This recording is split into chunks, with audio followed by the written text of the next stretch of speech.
The story begins in the kind of darkness that has weight to it, the kind that presses against your skin like a living thing and makes the air taste like iron and pine resin, and the distant promise of rain that never quite arrives. The Thornwood territory stretches for 40 miles in every direction, from the great stone keep at its center, and most of those miles are wild in the truest sense of the word, untamed and unlit, and unmapped by anyone who matters to the people who make decisions about such things. The border territories, the outer rings where the pack's claim on the land grows thin and uncertain, are the kind of places that appear on official maps only as vague hatchings, regions labeled with euphemisms like transitional zones or unincorporated margins, which is the bureaucratic way of saying that whatever happens there, the Pack Council does not want to hear about it. Sarah Voss knew the outer territories better than she knew her own face. She had been patrolling the northeastern margin for 2 years, ever since the previous guardian, an aging beta named Corin who had lost 3 fingers to frostbite and 1 eye to a border skirmish, had finally accepted a quiet retirement in the inner district and left his post to whoever wanted it. No one had wanted it. The northeastern margin was cold in a way that defied seasonal logic, and the terrain was a misery of broken shale and dense fog that rolled in from the marshlands beyond the tree line. And the pay was whatever the council decided to allocate to a post, they considered decorative at best and irrelevant at worst. Sarah had taken it because it was available, and because available was the only category of opportunity that had ever applied to her life. She was 23 years old, and she had no rank. This is a fact that requires some explanation for those unfamiliar with the way pack hierarchy functions. Because in Thornwood, rank was not merely a social designation.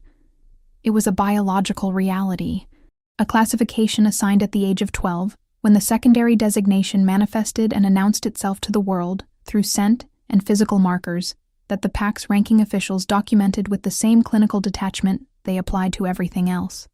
Alphas manifested with a particular density of presence, a weight to their aura that other wolves felt instinctively as authority. Betas manifested with a steadiness, a reliability that made them natural bridges between the poles of the hierarchy. Omegas manifested with something softer, a receptivity and depth of feeling that the hierarchy valued in specific and often exploitative ways, though the official documentation never used language quite that honest. Sarah had manifested at 12 with a scent that the ranking official had described as ambiguous. She had been tested again at 13 and again at 15, and each time the results had come back with that same maddening qualifier: ambiguous, uncertain, unclassifiable. The pack's administrative system had no category for unclassifiable, and so they had created one specifically for cases like hers, a designation that existed in the records as pending secondary assessment, and in common speech as nothing at all, because most people in Thornwood simply did not speak about Sarah Voss if they could avoid it. She occupied an uncomfortable space in a system built on the assumption that everyone fit somewhere.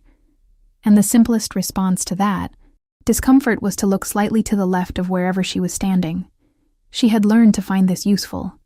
Invisibility, she had discovered, was a kind of freedom, though it was the freedom of someone who has learned to build a life in the margins, because the center has made clear it does not want them there. She moved through Thornwood quietly and competently, and without drawing attention, and she did the work that needed doing in the places where no one else wanted to do it. And she had constructed a small, sturdy existence from the materials available to her. A single-room dwelling at the edge of the outer patrol district, a collection of botanical references and field guides that she had accumulated over years of careful trading. A routine that began before dawn and ended after dark and left very little space for the kind of thoughts that had nowhere useful to go. The night everything changed had begun like every other patrol night, which is to say it had begun with cold and fog and the particular silence of a landscape that has learned to hold its breath. Sarah moved through the northeastern margin with the efficiency of someone who has memorized every stone and root in the territory, her patrol kit strapped across her back, her senses extended in the focused, practiced way that 2 years of solo patrol work had made instinctive. She was checking the boundary markers, the cairns of stacked stone that marked the official edge of Thornwood territory, and she was noting in her field journal the small signs that accumulated over weeks and months into a picture of what was happening at the border.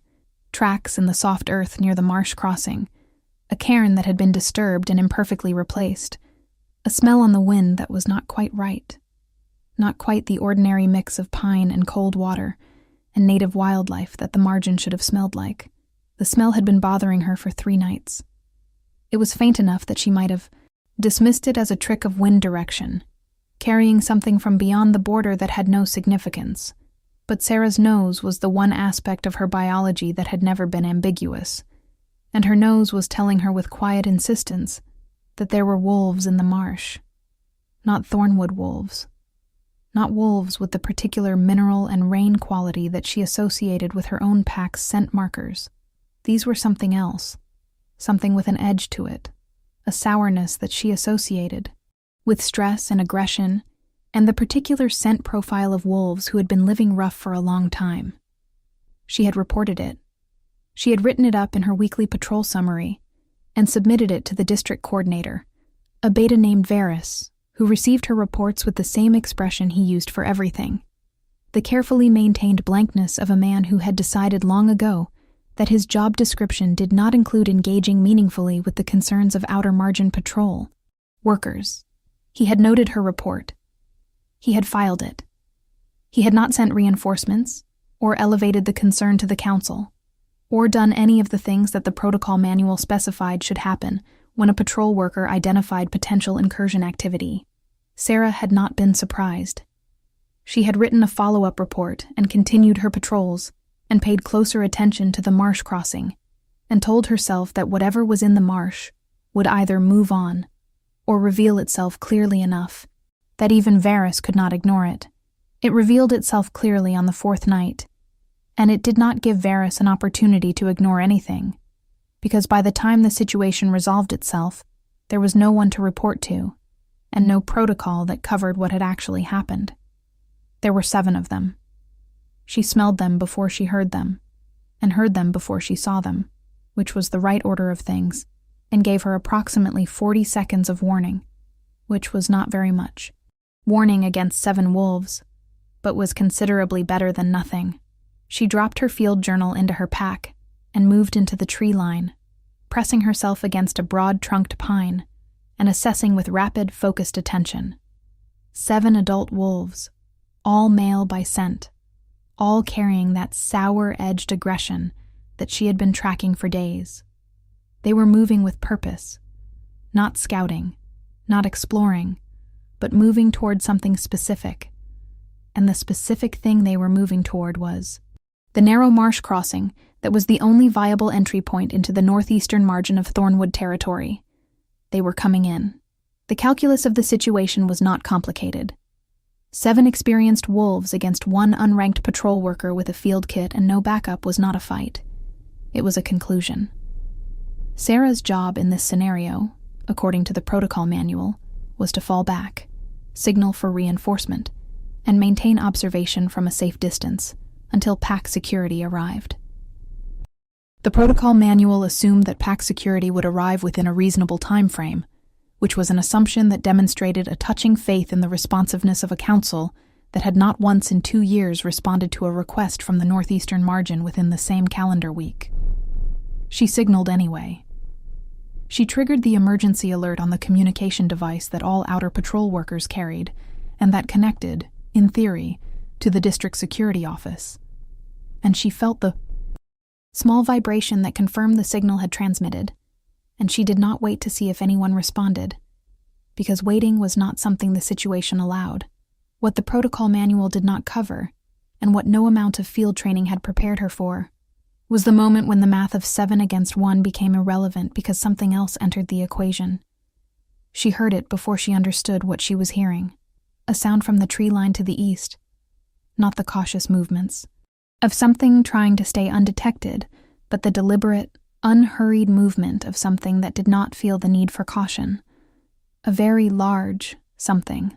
The 7 renegade wolves heard it too.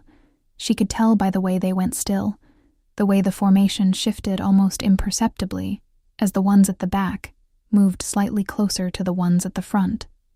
a prey response dressed up in predator bodies, which told her something significant about what they were hearing. Then the black wolf came, out of the trees, and the night reorganized itself around him. She had seen Kale Ashvile exactly twice in her life before this moment, both times at the mandatory clan assemblies that all Thornwood wolves were required to attend twice yearly, events that she had experienced from the outermost edges of the gathered crowd, close enough to fulfill the legal requirement of attendance, and far enough to avoid the social misery of being the unranked anomaly at the edge of every conversation. At those distances, the Alpha of Thornwood had been a presence more than a person, a figure at the center of the assembly ground whose authority was visible in the way everyone else in the space oriented themselves, the way bodies shifted and deferential distances were maintained, and voices dropped half a register when he was nearby. Up close, at 30 feet in the dark with 7 hostile wolves between them, Kale Ashvile was something else entirely. He was large in a way that registered first as environmental rather than physical, the way a storm registers before it arrives, as a change in pressure and temperature and the quality of the air. He was in his human form, but the wolf was visible in him in a way that it was not visible in most wolves in human form. A layering of presence that made the distinction between forms feel academic. He wore dark clothing that had seen significant use. A patrol-weight jacket and worn boots. No insignia. Nothing that announced who he was except everything about him, except the absolute, unhurried certainty with which he moved and stood and breathed. As if the territorial border, and the 7 wolves and the dark and the cold were all minor details in a landscape he had already assessed and filed away. He did not look at the 7 renegades when he came out of the trees. He looked at Sarah.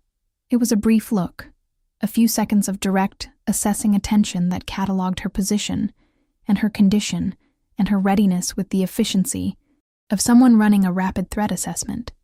And then he redirected his attention to the 7 wolves with an unhurried quality that was more unsettling than urgency would have been.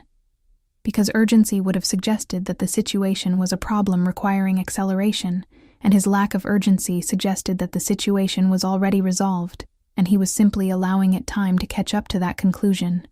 "Leave," he said. One word. He did not raise his voice. He did not shift. Did not drop into a combat stance. Did not do any of the things that the situation seemed to require. He just said the word with the flat, final quality of someone reading a natural law aloud, and the effect on the 7 wolves was remarkable. The 2 at the front of the formation took a step back. One of them, the largest, a gray wolf with a scarred jaw who had positioned himself at the point of the formation, and who Sarah had tagged as the leader, held his ground for approximately 3 seconds, which was long enough for her to see that he was trying, that he was attempting to maintain the claim of authority that his position and numbers should have supported. He lasted 3 seconds. Then he took a step back too, and the formation broke, and the 7 renegades moved back toward the marsh crossing with the particular careful speed of retreat that is trying very hard not to look like retreat, and within 2 minutes, the northeastern margin smelled only of pine and cold water and distance. The silence that followed was the kind that happens when something very large has just passed through a space and left it rearranged. Kale Ashvale stood at the edge of the tree line and watched the marsh until the last scent trace of the renegades had faded into the distance beyond the boundary markers. Then he turned and looked at Sarah again, and this time the look lasted longer than a threat assessment required. She looked back. She had learned long ago that dropping her eyes or finding somewhere else to be with her attention was a social strategy that cost her more than it saved. And besides, she was in the grip of a feeling that she did not entirely know what to do with. A compound thing made of residual adrenaline and genuine bewilderment. And something else underneath those. Something quieter and more difficult to name. Something that had to do with the fact that he had come here, to the forgotten margin that no one from the inner district ever visited, and that he had looked at her. "First, you signaled," he said. It was not quite a question.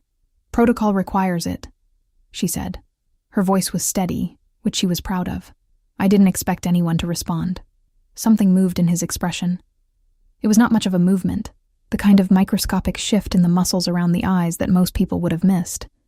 But Sarah had spent 2 years reading landscapes for information that was not being offered directly, and she caught it. Something that might have been, in a face less controlled, something close to recognition. "Go home," he said. "The margin is clear." He turned and walked back into the trees, and between one breath and the next, the darkness absorbed him, and Sarah stood alone in the northeastern margin with her field journal in her pack and her emergency communicator still vibrating with an unanswered signal, and the absolute certainty that what had just happened did not fit into any category she had a name for.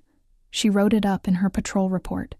She described the incursion, the 7 renegades, the boundary markers that needed resecuring, the recommended follow-up protocols.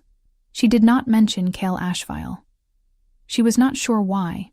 It was not a conscious decision so much as an instinctive one, the kind her body made before her mind had finished deliberating, and when she reviewed the report before submitting it, she looked at the omission for a long time, and then left it. Some things she had found were not improved by documentation. If you've ever felt like the work you do in the dark, the work no one sees and no one thanks you for, is somehow less real because there are no witnesses to it, then you already understand something essential about Sarah Voss, and I want you to stay with this story, because I promise you it goes somewhere that matters. Like this video, if you're already feeling something, let's keep going. The Council of Thornwood met in the Great Hall of the Central Keep on the 1st and 3rd weeks of every month, and these meetings were the administrative heartbeat of the pack, the place where territorial decisions were made and disputes were adjudicated, and the vast bureaucratic machinery of a pack of 400 wolves was kept in motion. Cale presided over these meetings in the way that he presided over most things, from a position of technical authority and practical distance, seated at the head of the long oak table and listening to the council with the particular quality of attention that everyone in the room recognized as engagement, and that Cale himself experienced as something more like endurance. He had been Alpha of Thornwood for 5 years.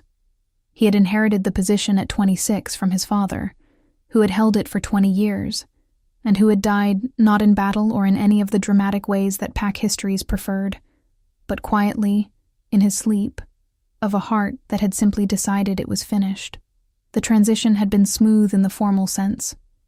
The ceremonies performed, the oaths taken, the documentation completed, and deeply disruptive in every other sense, because Cale's father had been a different kind of leader.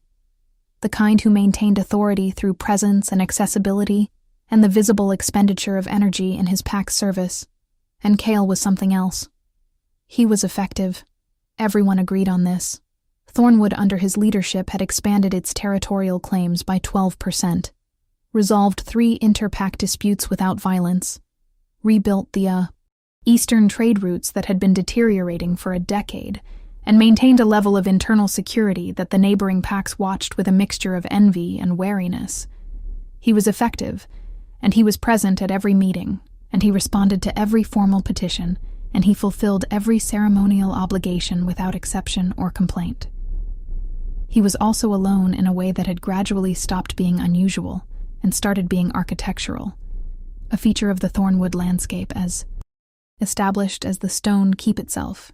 He had no mate, had refused every formal introduction that the council had arranged over 5 years with the same quiet finality that he applied to things he had decided about, and he participated in no social gatherings that were not strictly official, and he had not joined a pack hunt in 3 years. This last point was the one that occupied the council's attention most persistently, and occupied the council's whispers even more persistently than that. Pack hunts were not merely recreational. They were the primary ritual of collective pack identity, the shared activity through which wolves maintained the bonds that kept a pack coherent rather than merely co-located. An alpha who did not hunt with his pack was not just an oddity. He was, the council muttered in the spaces between formal sessions, a liability, a leader whose symbolic function was compromised by a 3-year absence from the most fundamental expression of pack unity.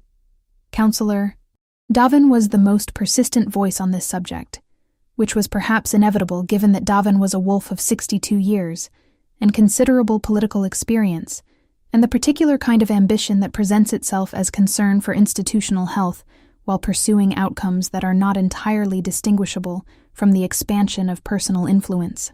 He had been on the council for 30 years, had served 4 alphas, and had a quality of institutional memory that he deployed selectively, citing precedent when it supported his current positions and overlooking it with equal selectivity when it did not. He raised the matter of the hunts at every third council meeting, wrapped in language about pack morale and symbolic leadership, and the concerns of the rank-and-file members, which were real concerns that he was using as instruments for something else. What Devon wanted, and what everyone on the council understood without anyone saying it directly, was a formal assessment of Cale's fitness to lead. What he wanted, underneath that, was the procedural opening that such an assessment would create, the formal acknowledgment of uncertainty around the current alpha's authority that would allow the council to begin considering succession questions while the alpha was still in the chair. It was a long game, played with the patience of someone who had learned that the structures of institutional power move slowly, and that this slowness, properly exploited, is itself a weapon. Kyle was aware of all of this. He was aware of Devon's game, in the way that he was aware of most things that happened in his territory, which was completely and with minimal outward acknowledgement. He attended the council meetings and listened to Devon's carefully wrapped suggestions about the hunts, and responded with the same measured non-commitment he applied to everything he had decided not to engage with directly. And he watched the political landscape with the attention of someone who has learned that patience is not passivity, that waiting is its own kind of action, when you are waiting for the right information to complete a picture you have been assembling for a long time. He had been assembling this particular picture for 7 months. It had started with a discrepancy in the Eastern trade route accounts, a small irregularity in the allocation records that should not have existed given the way the route's revenue was supposed to flow, and that irregularity had been the thread that, when pulled carefully and over time, had begun to unravel something considerably larger than an accounting error. He had not brought it to the council. He had not brought it to anyone. He had followed the thread in the hours between official duties, in the dark of early morning and the quiet of late evening, with the focused, solitary attention of someone who has learned that certain kinds of investigations are better conducted without witnesses.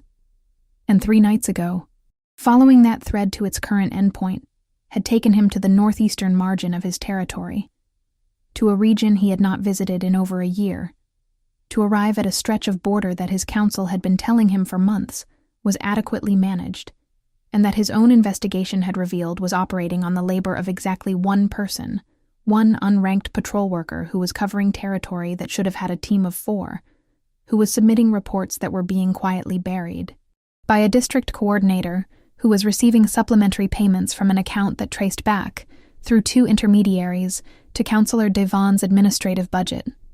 He had arrived at the northeastern margin 3 nights ago with the intention of conducting a quiet assessment of the actual security situation on the ground.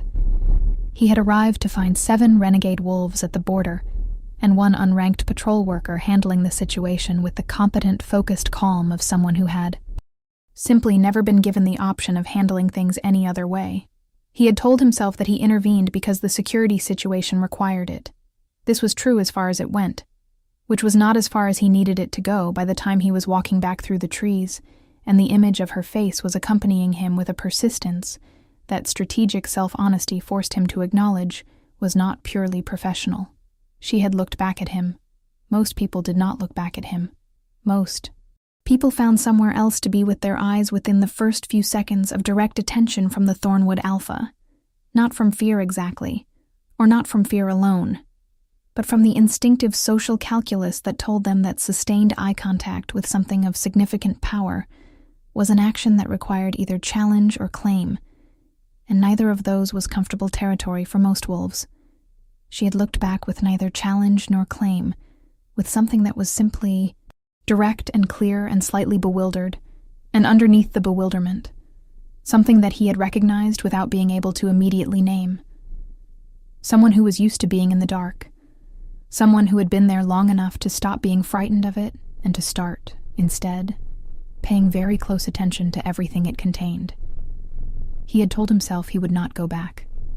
This was a decision he revised 4 days later, when his investigation confirmed that the security gap in the northeastern margin was both deliberate and ongoing, which meant that the unranked patrol worker covering the territory was operating in documented danger without support, which meant that going back was operationally justified. He believed this justification completely by the time he arrived at the tree line above the northeastern margin on the 5th night after their first meeting. She was there. She was always there. He was beginning to understand. Because there was no one else. She was working on a boundary cairn that had been disturbed, restacking the stones with the methodical care of someone who has done this enough times to have developed opinions about the proper weight distribution for a structure that needs to withstand both weather and the attentions of things that do not want it to exist.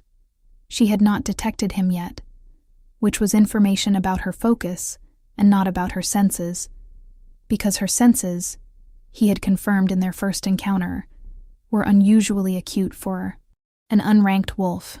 She was simply concentrating on the stones. He watched her work for longer than he needed to. He was aware that he was doing this, and he continued to do it, which was its own kind of information that he was not yet ready to fully process. When he moved down from the tree line into the margin proper, she heard him immediately, her head coming up with the alert readiness of someone who is never entirely off duty. And then she saw who it was, and the readiness shifted into something more complicated, something that was not relaxation exactly, but was the specific adjustment a person makes when they recognize that the approaching presence is not a threat, while simultaneously remaining entirely uncertain about what category it does belong to. "You came back," she said. "The margin needs monitoring," he said. Which was true, and which did not quite cover everything that was true about why he was there. She looked at him with that direct, assessing quality that he had been thinking about for 5 days. "The margin has been needing monitoring for 2 years," she said. "You're the first person from the inner district who's come to check on it." This was not delivered as an accusation. It was simply a statement of observable fact, offered with the flat precision of someone who has learned to report on conditions as they exist, rather than as they should exist, and it landed in him with the particular weight of a truth that requires acknowledgment. "I know," he said. Something shifted in her expression. It was the thing that happened. He was learning. When she received something she had not expected, not surprise exactly, more like the adjustment of someone recalibrating a model they had been working from, as if she had built a reasonably complete picture of how the world worked, and he had just introduced a data point that did not fit neatly into it. They worked together that night. He did not plan it, and she did not suggest it, and it happened anyway.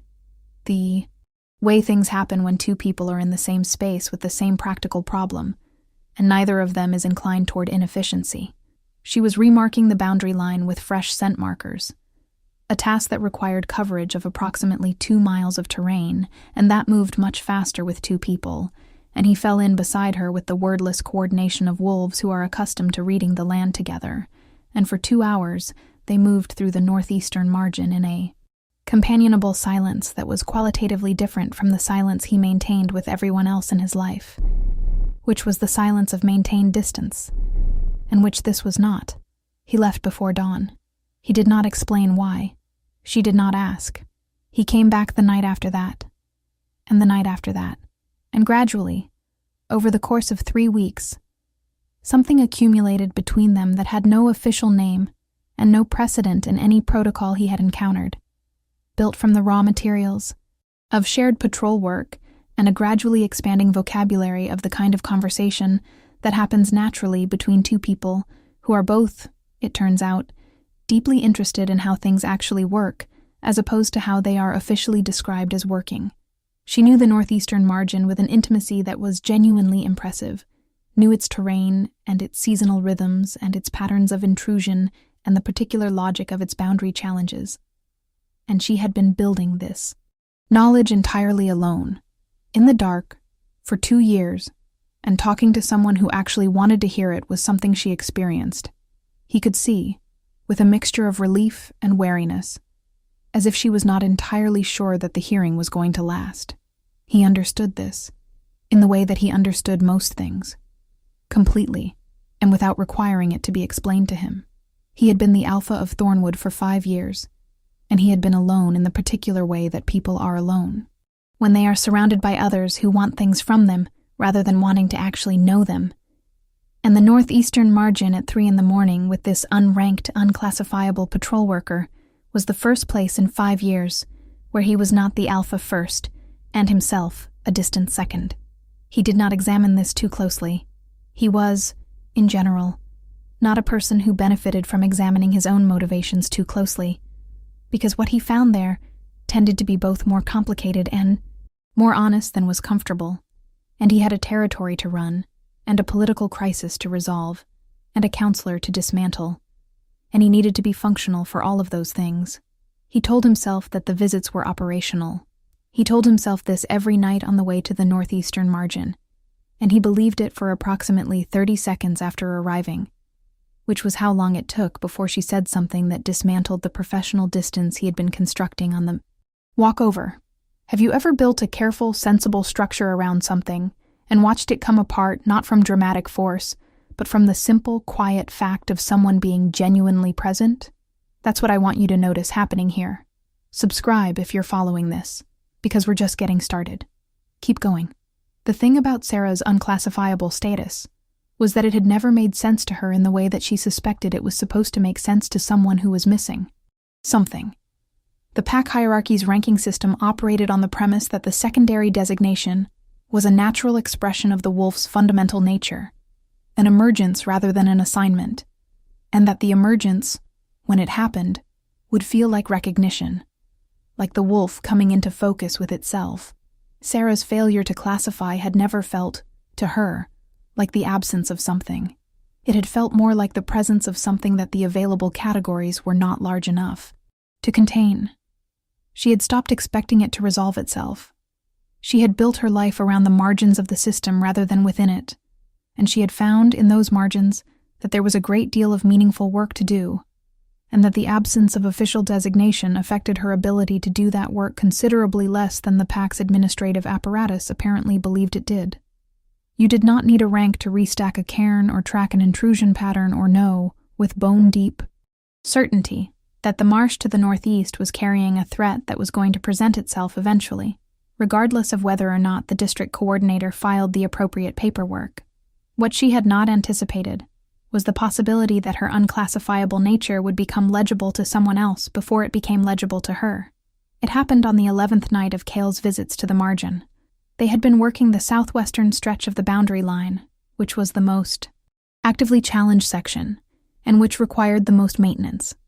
And they had settled into their now familiar pattern of parallel work and intermittent conversation, the kind of conversation that develops its own grammar over time. The pauses as significant as the words.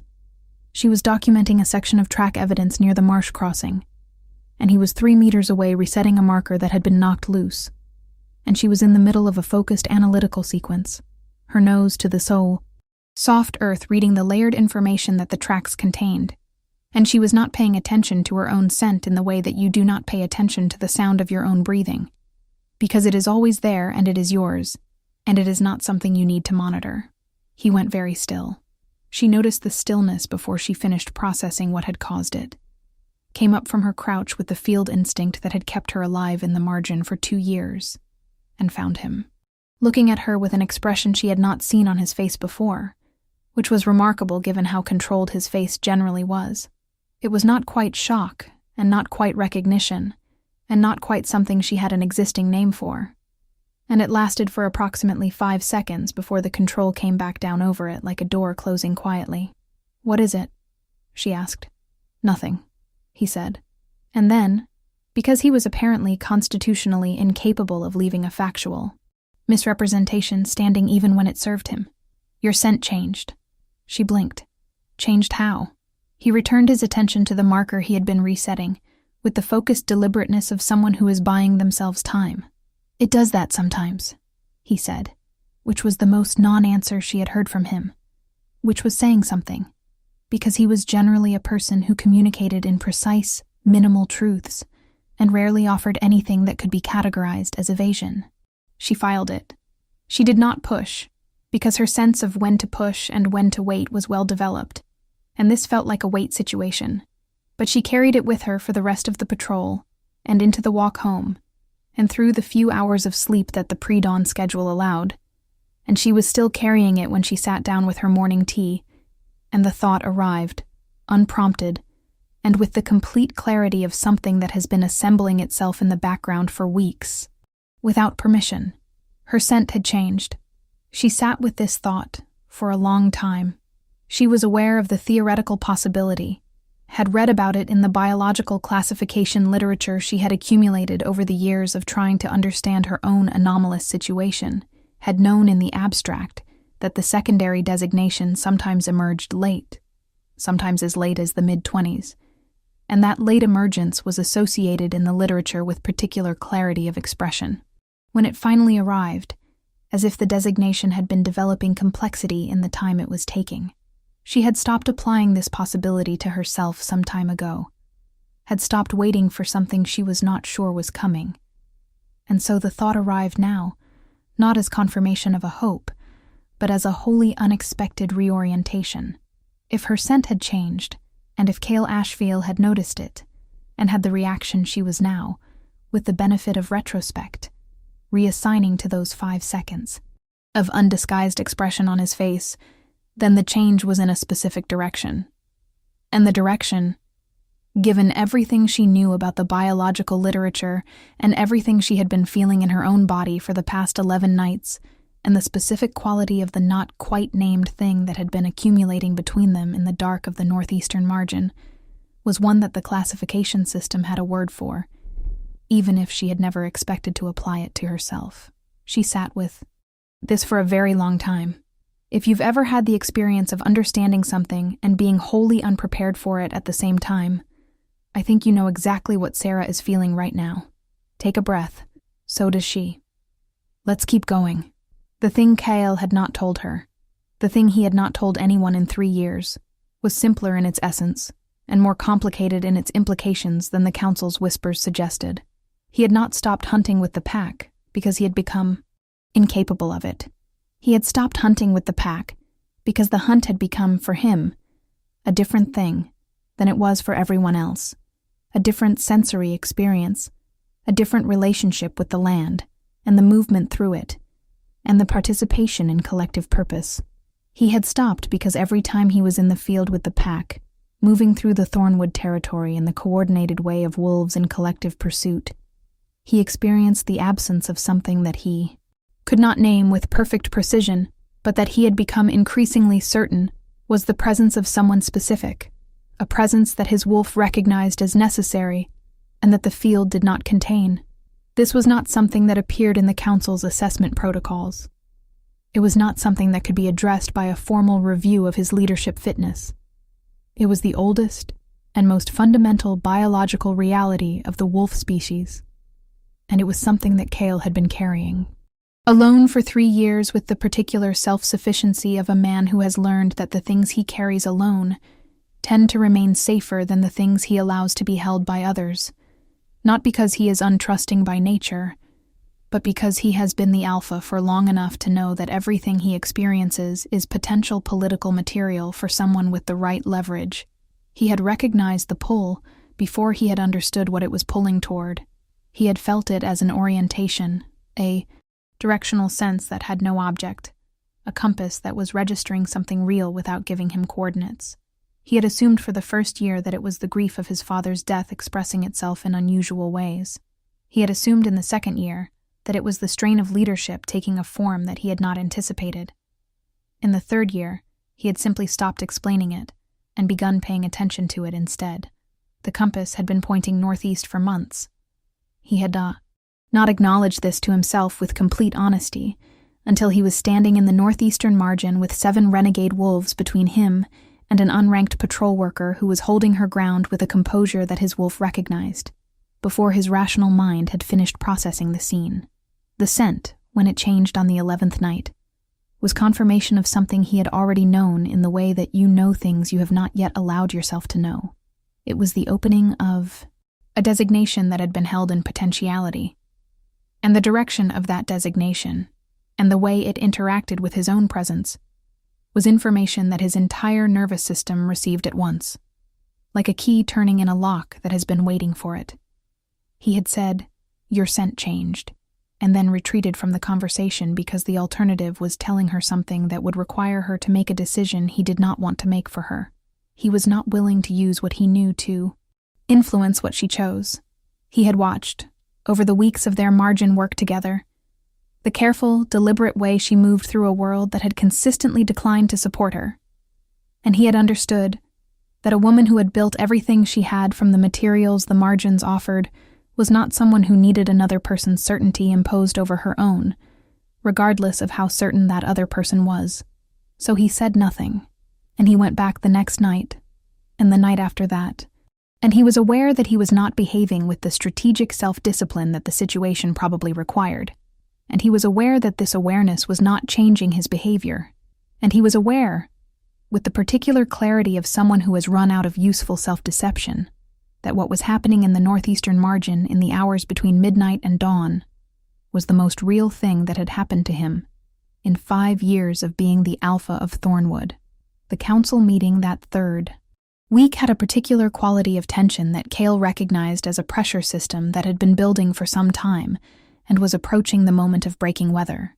Davin arrived with 3 supporting counselors, whose body language was coordinated in the way that body language is coordinated when people have been meeting privately beforehand, and the agenda had been structured with the particular procedural care of a document designed to make the arrival at a specific point seem inevitable.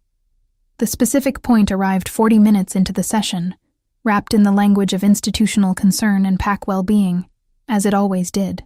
The matter of the Alpha's participation in collective hunt activities, Devon said, with the measured gravity of a man performing reluctant duty, can no longer be deferred. The Council has received formal petitions from 17 pack members requesting review of the current protocol, and under pack law, 17 formal petitions constitute a threshold that requires Council response within the current session. Cale looked at Devon with the quality of attention he used for things that had finally revealed their full shape. 17 petitions, he said, submitted in the past week. Submitted over the course of the past month, Devon said without changing expression. Compiled and formally presented at this session. I'd like to see the originals, Cale said. A pause. Brief, controlled but detectable to someone who had been watching Devon's tells for 5 years. Of course. They'll be provided with the session record. Now, Cale said, still quiet, still without any change in the surface register of the words, which meant the flatness of them had a different quality than simple statement, a compressed thing that everyone at the table felt without necessarily being able to identify. The petitions, when produced, were interesting. They were formally correct, the right paper, the right seal, the right language. They were also, to an eye that had been spending considerable time thinking about documentation and its relationship to actual conditions on the ground, documents that had a sameness to them, a coherence of phrasing across 17 supposedly independent voices that told a story about their origin that was not the story they were presenting. Cale set them down on the table and looked at Davon. "I'll address the council on the matter of pack hunts at the next session," he said. "In the meantime, I'd like to table a matter of my own. It concerns resource allocation in the outer districts." He watched Devon's face with the careful attention he had been devoting to this man for 7 months, and he saw, in the flicker of something behind the counselor's eyes, the moment of recalibration, the recognition that the conversation had shifted from the terrain Devon had prepared and onto terrain that he had not. "Of course," Devon said, as if it were simply the next item on an agenda. The council meeting ended without resolution on either point, which was the outcome Cale had intended. He needed 3 more days. 3 more days to finish assembling the documentation, to close the gap in the evidence chain that would transform what he currently had from compelling to irrefutable. 3 more days in which the northeastern margin needed to remain under surveillance, which was an operational requirement that also happened to take him to the same place every night, for reasons that were entirely professional. He was aware of how thin this reasoning was. He continued to apply it anyway. The night the situation broke open, began like the others, Cale arriving at the tree line above the northeastern margin to find Sarah already at work in the terrain below, and then immediately became unlike the others because Sarah was not alone, and the two people with her were not renegades from beyond the border, but wolves he recognized, pack members from the inner district, wearing the administrative insignia of the district coordination office. He went still in the tree line and assessed.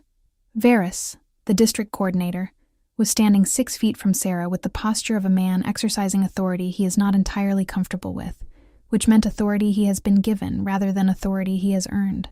Beside him was a wolf Cale recognized as one of Davon's administrative assistants, a young beta named Court, who appeared in the supplementary payment records that Cale had been tracing for months, whose presence here was confirmation of a connection that had until this moment been documented circumstantially.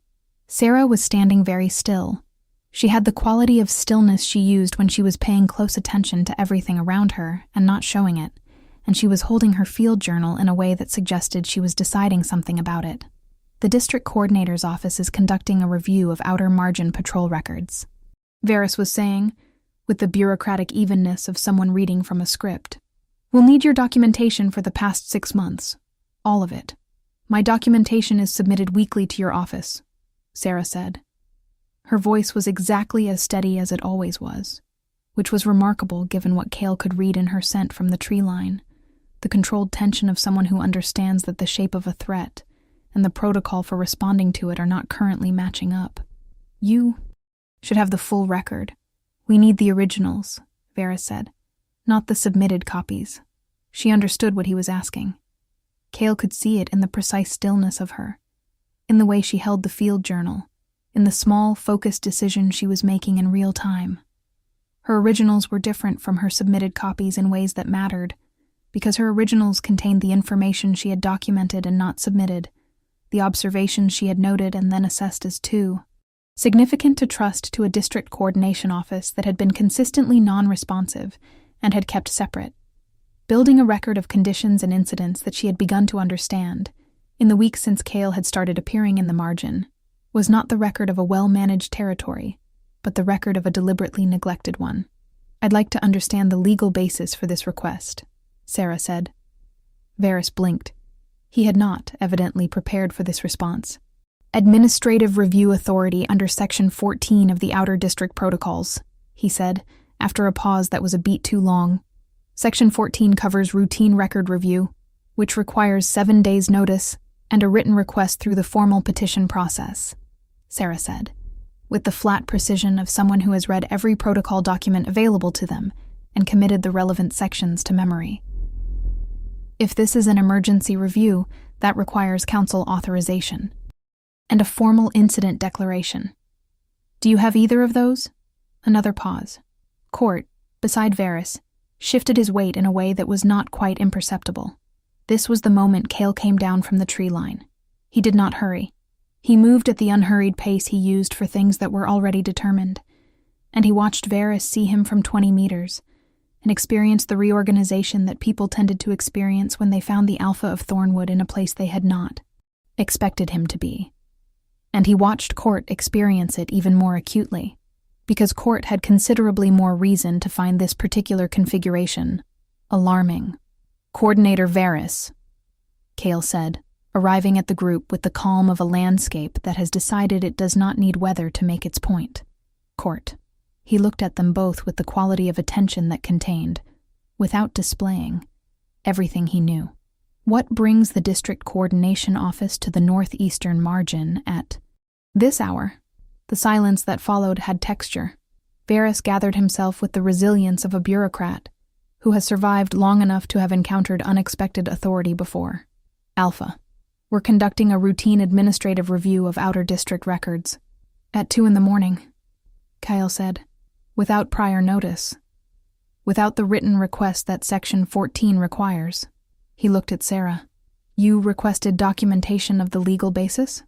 I did, Sarah said. And you received a verbal citation of Section 14 authority, she said, without the supporting notice or petition documentation. Cale returned his attention to Varys. In that case, he said. The review will need to be rescheduled through the proper formal channels, with council authorization. He paused. I'll be reviewing those authorization requests personally. Varys and Court left the northeastern margin with the careful speed of retreat, attempting not to look like retreat, which was a quality Kyle was seeing a great deal of lately, and which did not grow less satisfying with repetition.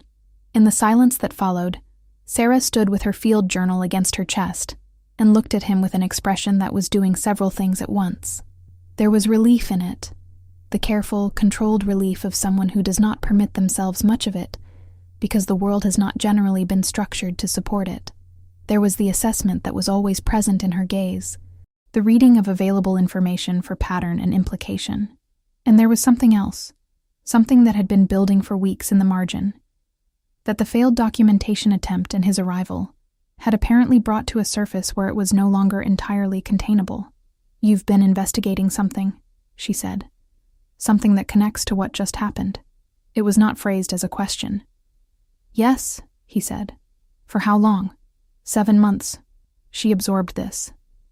And the visits to the margin. They're part of it. The moment had arrived, in the way that moments he had been aware of approaching always arrived, with the quality of an inevitability that retrospect was going to make look obvious, but that still, in the present, required a choice. Partly, he said. And then, because she deserved the complete truth, and he had stopped being able to give her anything less. Not only. Something in her face became very still, not the tactical stillness she used for threat. Assessment. Something else. Something that was about the word only, and the space it made for something additional. What's the other part? She said, quiet and precise.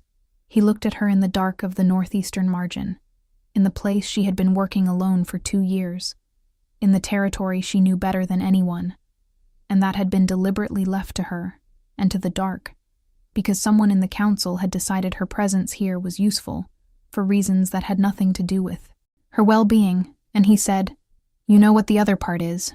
She did know. He could see that she knew. She had known for some time, in the way she knew things, through the accumulated weight of evidence that she did not permit herself to interpret until the pattern was complete enough to trust. The pattern, evidently, had become complete enough to trust. Your scent changed 11 nights ago, he said. The direction of the change is consistent with a late emergence. I know, she said. And you haven't said anything. Neither have you, she said. There was no accusation in it, just the observational precision that was the quality of her he had come to understand as the most fundamental thing about her. The way she inhabited the actual world, rather than the comfortable version of it.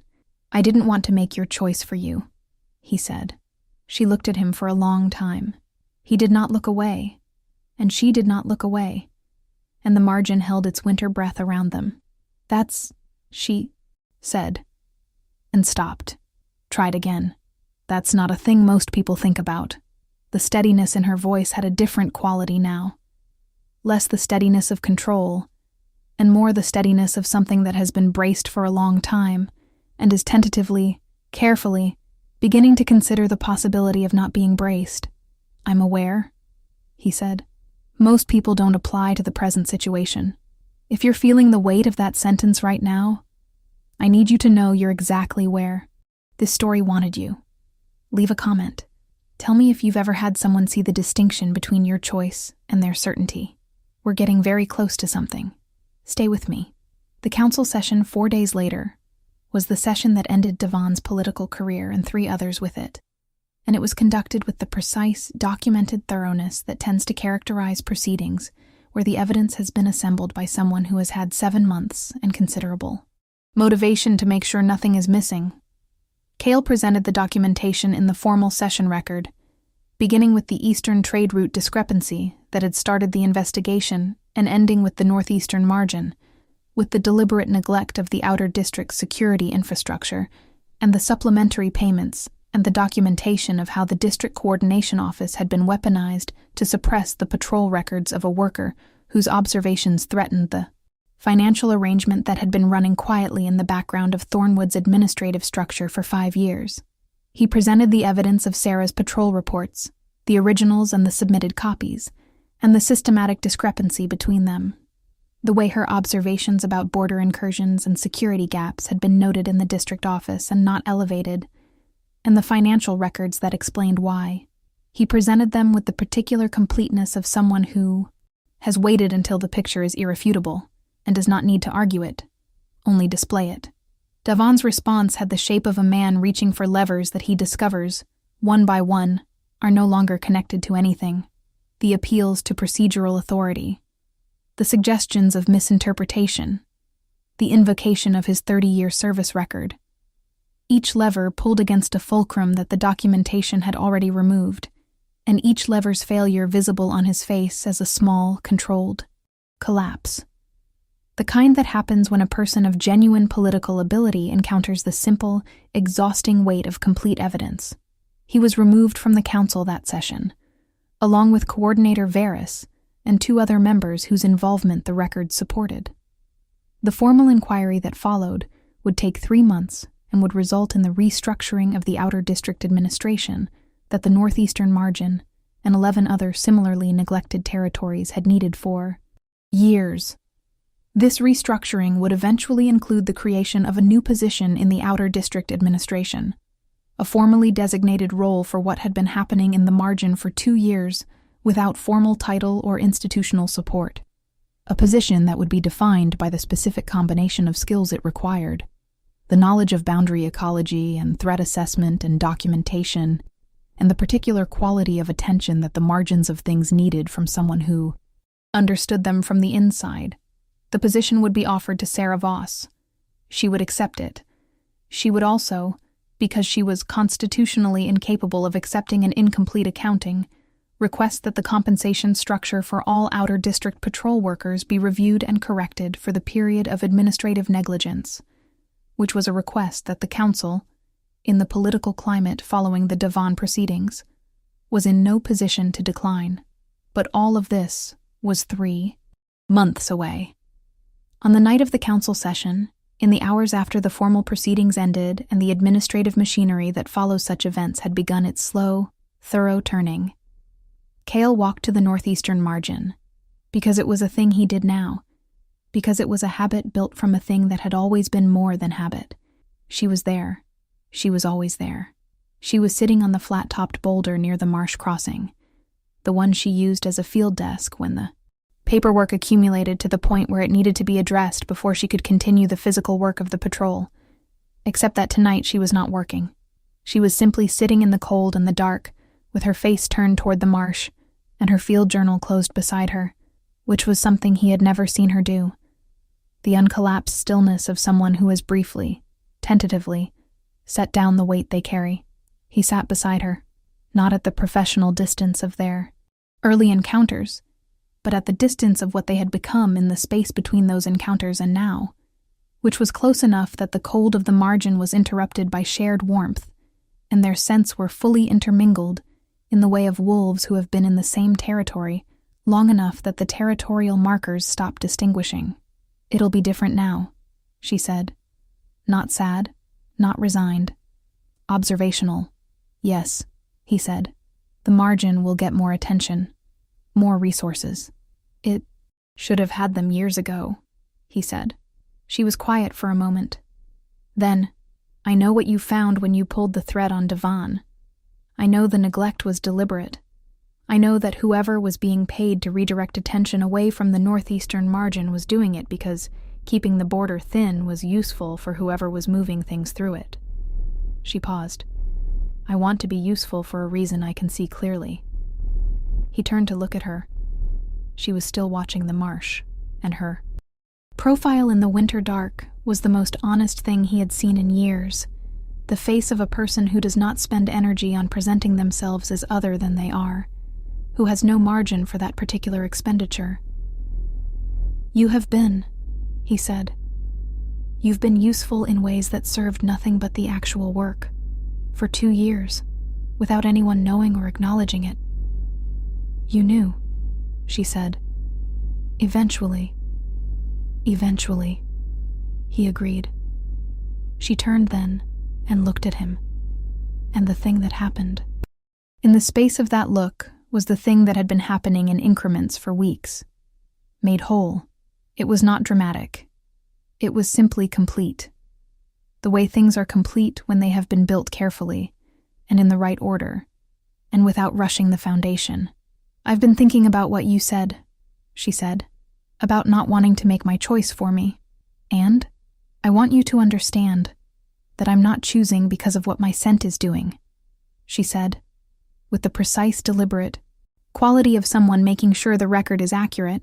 "I'm choosing because of who you are in the dark, because you came to the margin when no one else did, because you sat beside the cairns and worked without explaining why, because when you had every reason to tell me what my designation was becoming, you waited for me to get there myself."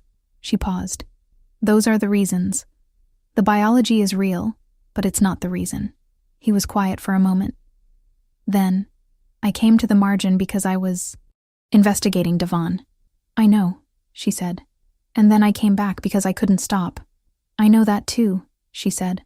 And the smallest edge of something that was almost a smile arrived in her voice without quite reaching completion. "I'm very good at reading available information for pattern and implication." He reached for her hand, not with the urgency of something long suppressed, but with the deliberate, certain quality of a decision made fully. Her hand was cold from the patrol night, and he held it with both of his, the way you hold something that has been out in the cold long enough. And she let him. And the northeastern margin was very quiet around them. "The pack hunts," she said after a while. "Yes. You stopped because of the direction the compass was pointing." "Yes. And now you know where it's pointing." He looked at the marsh, at the boundary markers, at the territory that she had been holding together with careful hands and no support for 2 years. "Now I know where it's pointing," he said. She was quiet for a moment. Then, "You'll have to rejoin the hunts eventually. The council will need it. I know. Will it be different? Now that you know?" He considered this honestly. "Everything about the field was wrong without the right orientation," he said.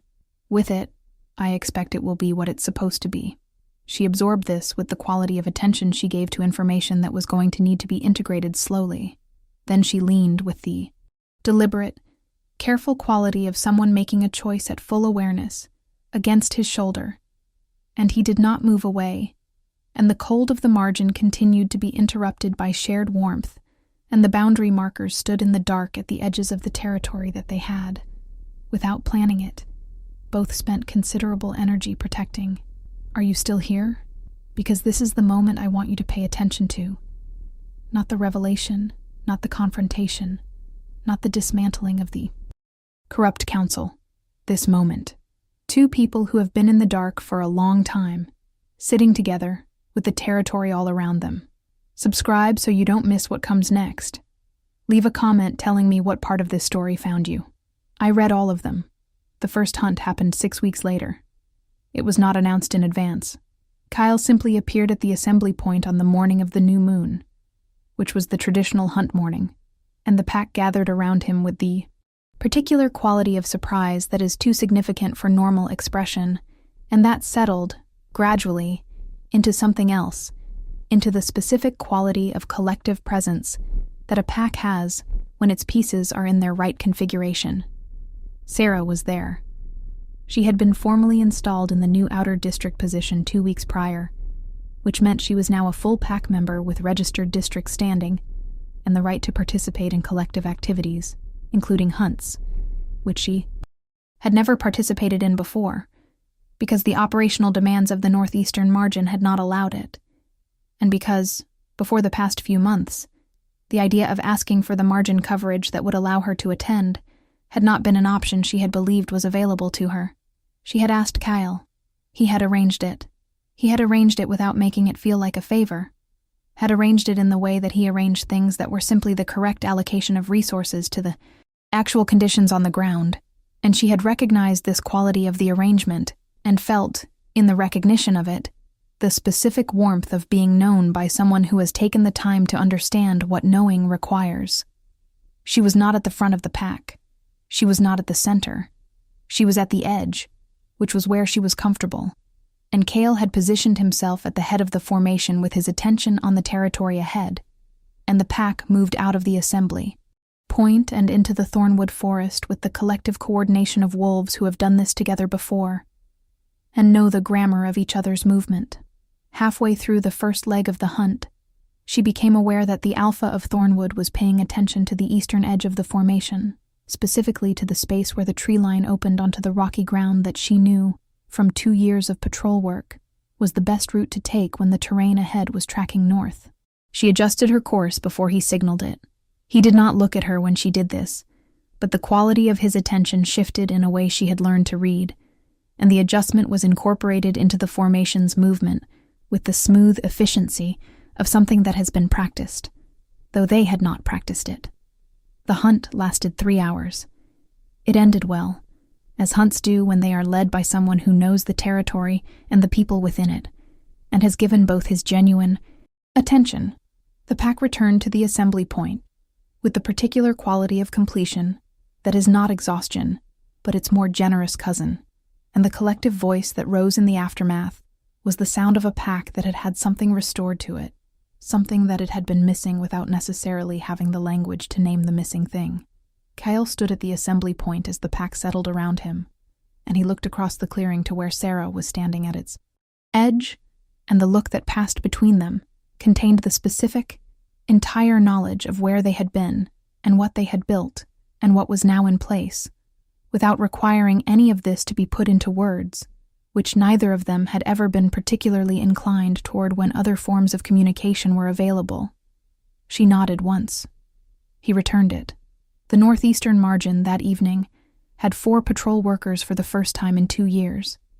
Sarah oversaw them with the focused competence of someone who has been doing the work alone long enough to have strong opinions about how it should be done, and she wrote up the patrol assignments in her new official capacity and submitted them through the new documentation channels that the restructured Outer District Administration had created, and she noted, in the margin of her own field journal, the first day that felt like the beginning of something, rather than the continuation of something that was simply the way things were. She noted the date.